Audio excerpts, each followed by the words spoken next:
Press the bell icon on the YouTube app and never miss another update.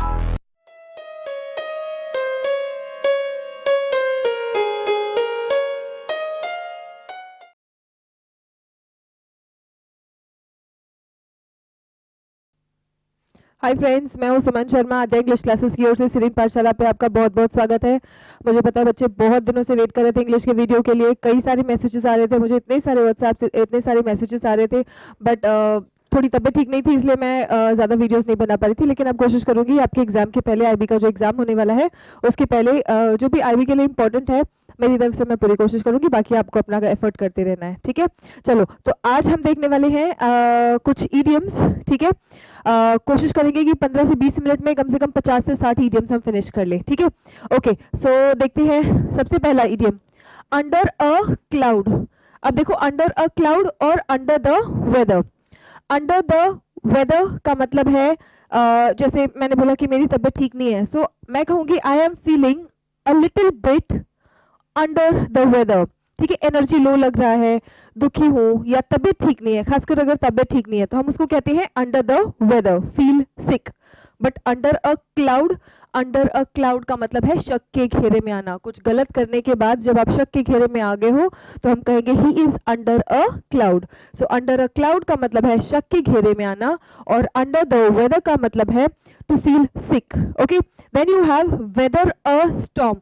यहाँ पे weather का मतलब मौसम वाला वेदर नहीं है, यहाँ पे वेदर का मतलब है बर्दाश्त करना, टॉलरेट करना। और अगर आपने स्टॉर्म को बर्दाश्त कर लिया, स्टॉर्म को क्या कहेंगे हिंदी में?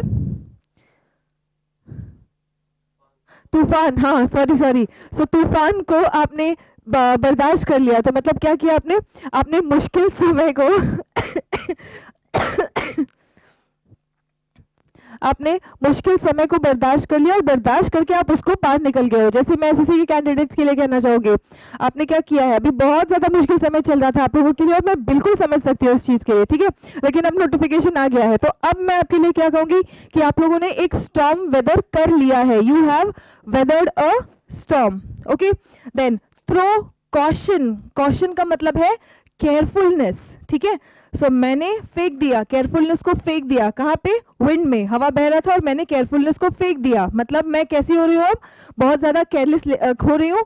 या फिर इसको हम ये भी कह सकते हैं, throw caution to the wind का मतलब है बहुत ज्यादा रिस्क लेना, बहुत ही ज्यादा रिस्क लेना। Okay, then storm in a teapot, ठीक है। यहाँ पे कई बार टी कप भी आता है, सो टी पॉट या टी कप में स्टॉर्म आना, इसका मतलब ये होता है कि हम जो राई का पहाड़ बनाते हैं, ठीक है। हिंदी में एक इडियम आपने सुना होगा, राई का पहाड़ बनाना। सो बहुत छोटी सी बात की सीरियसनेस को एकदम बढ़ा चढ़ा के बताना is to make a storm in a teacup. Okay, then take a rain check. अगर मैंने किसी चीज के लिए टेक अ रेन चेक किया, मतलब आपने बोला कि मैम प्रेपोजिशंस पे एक वीडियो बना दो, ठीक है।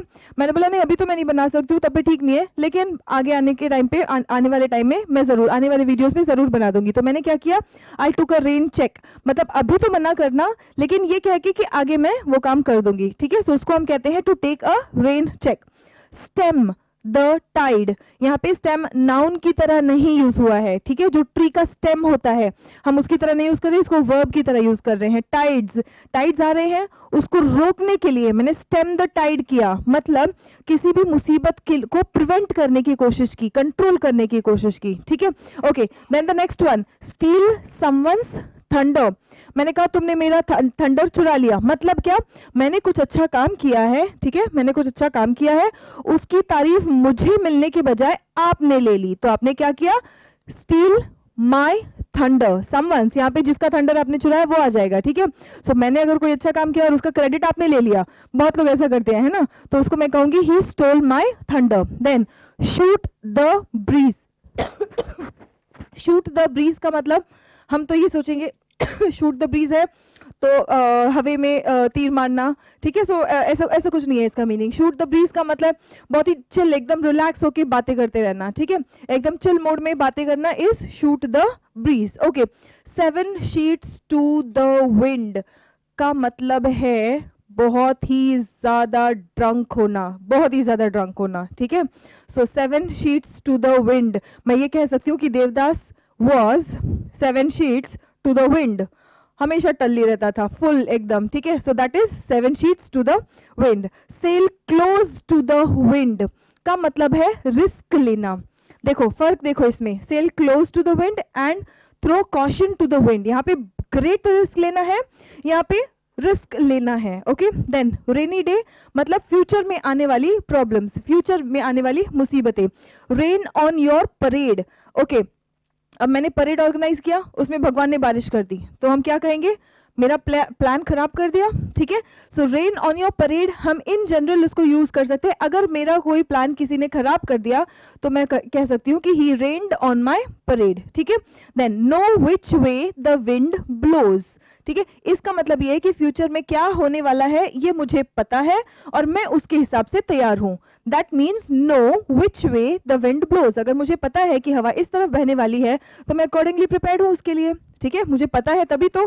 सो know which way the wind blows का मतलब है फ्यूचर में क्या मुसीबत आने वाली है या क्या प्रॉब्लम आने वाली है या क्या कुछ होने वाला है वो मुझे पता है और अकॉर्डिंगली मैंने अपना प्लान तैयार रखा है, ठीक है। बढ़ते हैं अगले इडियम्स की तरफ। Make a beast of one self मतलब अपने आप को राक्षस बना लेना। ये क्रूअल्टी वाला राक्षस बना लेना नहीं है, इतना ज्यादा खाना कि बाकियों के लिए कुछ छोड़ना ही नहीं, ठीक है। तो हम कहते हैं ना क्या राक्षस जैसा खाया जा रहा है, वो खाया जा रहा है, खाया जा रहा है, किसी के बारे में सोच ही नहीं रहा, उसके बारे में उसके लिए कोई खाना छोड़ना ही नहीं है, ठीक है। सो अगर कोई इतना खाता है कि किसी और के लिए खाना छोड़ने के बारे में भी ना सोचे, उसको हम कहते हैं कि उसने अपना बीस्ट बना लिया है। He has made a beast of himself. याद रखेंगे यहाँ पे वन सेल्फ जहाँ पे भी आता है ये आपका रिफ्लेक्सिव प्रोनाउन है। रिफ्लेक्सिव प्रोनाउन ऐसे ही नहीं यूज करना है, उसको चेंज करना है according to the context in the sentence, ठीक है। फिर उसके बाद अ कैट्स नैप, बिल्ली कैसे सोती है देखा है, दिन में ऐसे बैठी रहेगी, बैठे बैठे। कुछ लोग होते हैं, मैंने बहुत लोगों को ऐसे देखा है, पता नहीं कैसे वो लोग सो लेते हैं, ऐसे 5 मिनट के अंदर ही सो लेते हैं और नींद भी उनकी पूरी हो जाती है, ठीक है। So a cat's nap is a short sleep during day time, ठीक है, a short sleep during day time. Donkey's years बहुत लंबा समय, तैयारी करना is like a donkey's years, बहुत लंबा समय होता है ना। Okay, so a very long time is called donkey's years. If you are ready to give a donkey's years then you can start your preparation. तुरंत अगर पैसा छापना है तो फिर तैयारी करने में मजा नहीं मजा आएगा आपको, ठीक है। All right, a fish out of water, मछली को पानी के बाहर निकाल देते हो तो मछली तड़पने लगती है because she is not use to outside environment, उसको पानी में रहने से वो कंफर्टेबल है। सो बेसिकली किसी को उस ऐसे एनवायरमेंट में या ऐसे लोगों के बीच में ला देना जहाँ पे वो कंफर्टेबल नहीं है, ठीक है, तो हम उसको कहते हैं he is a fish out of water. Smell a rat, smell a rat का मतलब है दाल में कुछ काला लगना। To find something suspicious, smell a rat means दाल में कुछ काला लगना, to find something suspicious. Bite off more than you can chew, कभी ऐसा हुआ है, चू मतलब चबाना, कभी ऐसा हुआ है कि इतना ज्यादा मुंह में ठूस लिया है कि आप मुंह भी नहीं हिला पा रहे हो, है ना। सो अब जब खा भी नहीं पा रहे हो और इतना ज्यादा खा लिया है, मुंह में डाल लिया है, कोई मतलब नहीं है, ठीक है। सो ये बेसिकली हम वहीं से आया है ये इडियम, लेकिन इसका प्रैक्टिकली लाइफ में इसका ये मतलब होता है इतना ज्यादा अपने पास काम ले लेना कि आप कोई भी काम नहीं कर पा रहे हो, ठीक है, इतना ज्यादा काम इकट्ठा कर लेना कि कोई भी काम ना कर पाओ, उसको हम कहते हैं bite off more than you can chew. Then blessing in disguise, disguise मतलब देख के नहीं लग रहा था कि ये मेरे लिए आशीर्वाद हो जाएगा, ठीक है, मेरे लिए अच्छा हो जाएगा, देख के लगा था नहीं यार क्या मतलब है, खराब है, नहीं अच्छा है, हमारा नुकसान होगा इसमें, लेकिन फिर भी आपने वो काम कर लिया, देख के नुकसानदायक लग रहा था लेकिन वो क्या निकला आपके लिए आशीर्वाद। सो ब्लेसिंग इन डिस्गाइज का मतलब है पहले देख के नहीं लगा था या आपको आपने सोचा भी नहीं था लेकिन आपके लिए इतना अच्छा हो गया, आशीर्वाद रूप हो गया, ठीक है।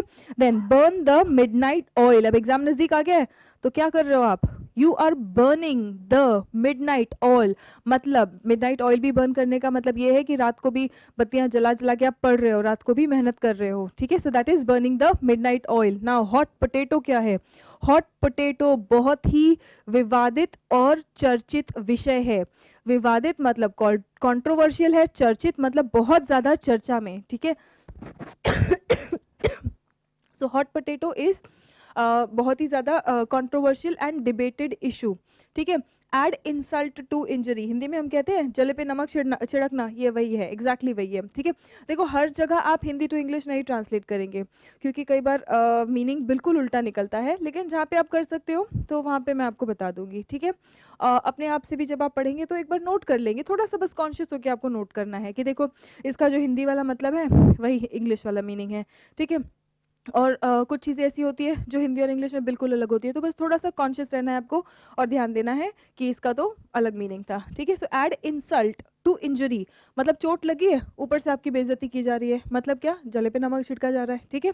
Alright, N arm and a leg का मतलब है कोई चीज़ जो बहुत ही एक्सपेंसिव हो, ठीक है। आप बोले कि मुझे आईफोन चाहिए, ठीक है, किसी ने बोला कि हाँ ठीक है, तू अपना एक हाथ और अपना एक पैर दे दे, मैं तुझे आईफोन दे दूंगा, या आईफोन या मर्सिडीज या जो कुछ भी आपको लेना है, ठीक है, बहुत एक्सपेंसिव सा चीज़ आपको लेना है, ठीक है। आपने कह दिया कि मुझे वो लेना है, किसी ने बोला कि ठीक है पैसे मत दे तू, मुझे अपना एक हाथ दे दे और अपना एक पैर दे दे, बहुत महंगा है ना, सो that is very expensive. N arm and a leg.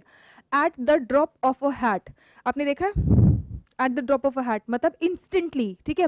आपने किसी को कुछ भी करने को कहा, उसने बिना सोचे, विदाउट एनी हेजिटेशन, बिना सोचे, बिना किसी हिचकिचाहट के आपके लिए कोई काम कर दिया, so that is at the drop of a hat, ठीक है।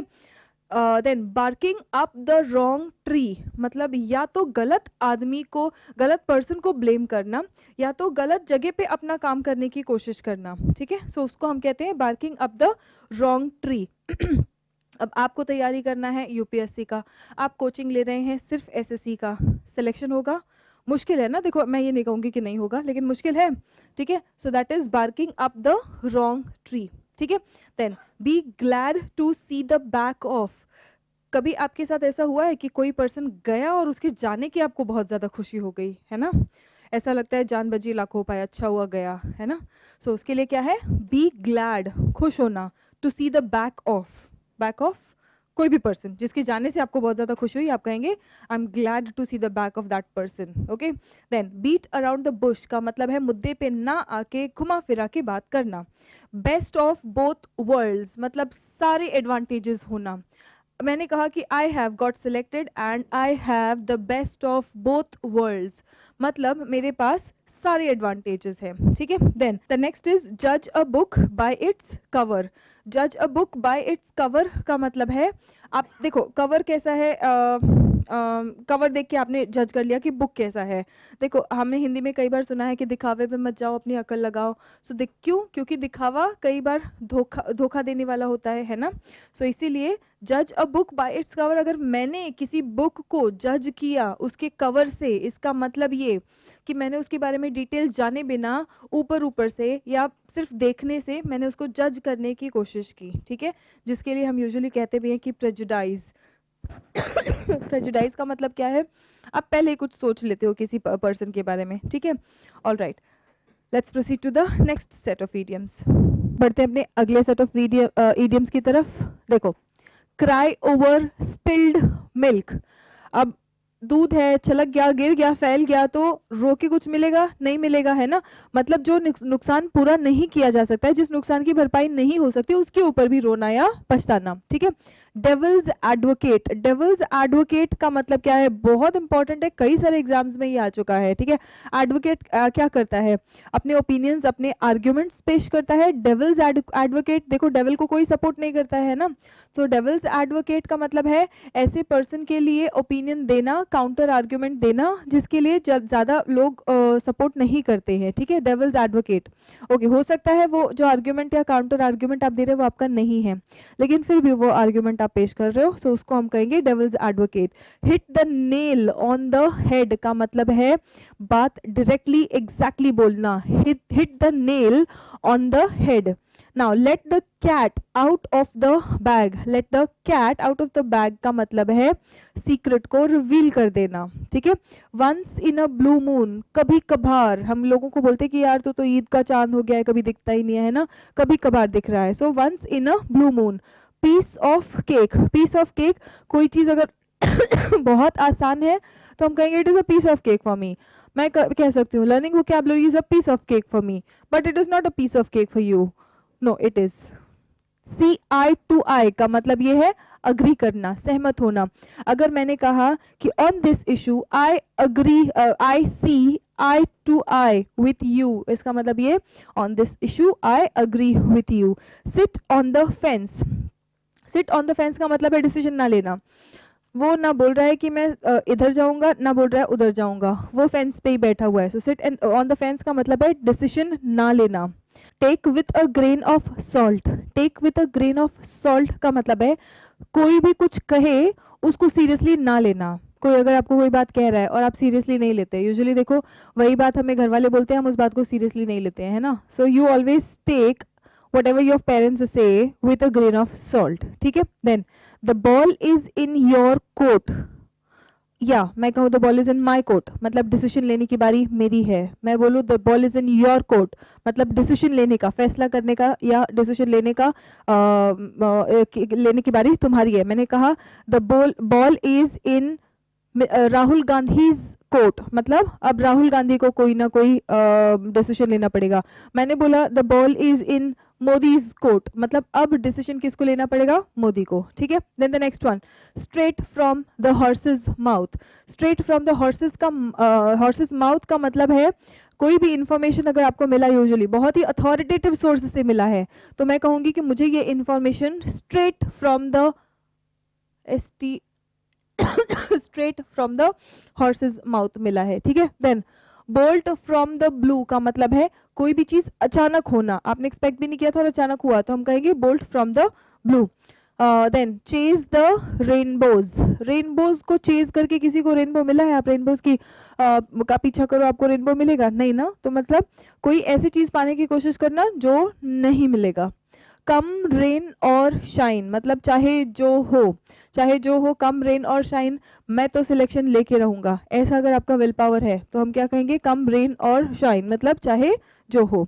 नाउ ड्राई स्पेल, कई लोग देखो अभी खासकर डिमोनेटाइजेशन के बाद लोग बोल रहे थे कि बिजनेस डाउन हो गया है, तो क्या हुआ, धंधा मंदा हो गया है, सो उसको हम कहते हैं ड्राई स्पेल।